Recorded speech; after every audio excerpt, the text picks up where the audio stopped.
হাওড়ার লিলুয়াতেও বোমাবাজির ঘটনা। এলাকা দখলকে কেন্দ্র করে সেখানে বোমাবাজি আর মুখোমুখি সেখানে তৃণমূলের দুই গোষ্ঠী। আর এই বিষয়টা নিয়ে রাতভর অশান্তি তৃণমূল নেতাদের, যদিও গোটা ঘটনাকে কেন্দ্র করে মুখে কুলুপ সুর চড়িয়েছে বিজেপি।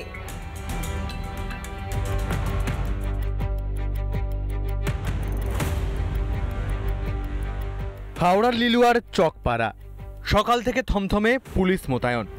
রবিবার রাতে বোমাবাজিতে এখানেই উত্তেজনা ছড়ায়।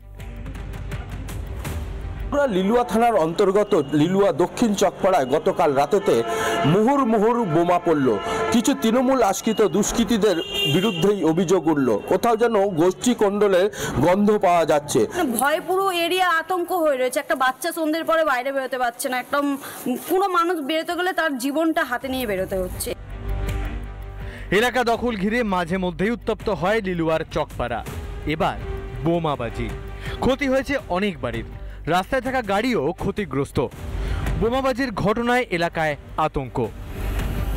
আমাদের পাশেই রাস্তার ধারে তো টিনের বাড়ি, সেই দেখছি কি আগুন উঠেছে, ঝলকানি আর আমাদের টিনগুলি কাঁপছে পুরো ঘরদোর। বাচ্চারা ভয় পেয়ে গেছে, রাস্তার লাইটগুলি সব নিভিয়ে দেওয়া হয়েছে, নিভিয়ে দিয়ে এরকম হয়েছে। বম পড়ছে, সেই 3-4টে ছুড়ে দিয়েছে ওই গলিটায়। তো দেখছি দীর্ঘদিন এটা হয়েই আছে। কালী পুজোর আগেও 12 তারিখ রাতে আমাদের সাথে এরকম করলো, ক্লাবে ভাঙচুর করা হলো, ক্লাবে ছেলেদের মারা হলো, বাচ্চারা বেরোতো বাচ্চাদেরও মারধর করা হয়েছে। রবিবার রাতে পুলিশকে ঘিরে বিক্ষোভ দেখান স্থানীয়রা। রাত ভোর চলে উত্তেজনা।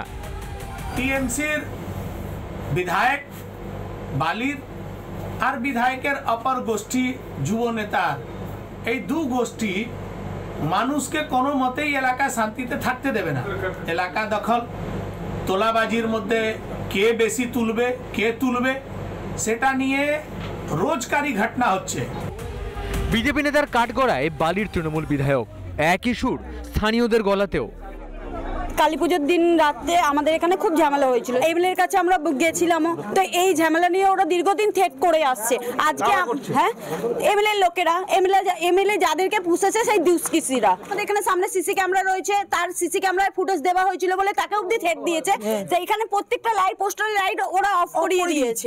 পুলিশের বড় কর্তারা মাঠে নেমে যাচ্ছেন, তাকে আটক করছে, কিন্তু আসল যে সমস্যা, যাদের জন্য এই ঝামেলাগুলো হচ্ছে, তাদেরকে পুলিশ কেন টাইট দিচ্ছে না, তাদেরকে প্রশাসন কেন টাইট দিচ্ছে না? রোজকার ঘটনা হয়ে গেছে।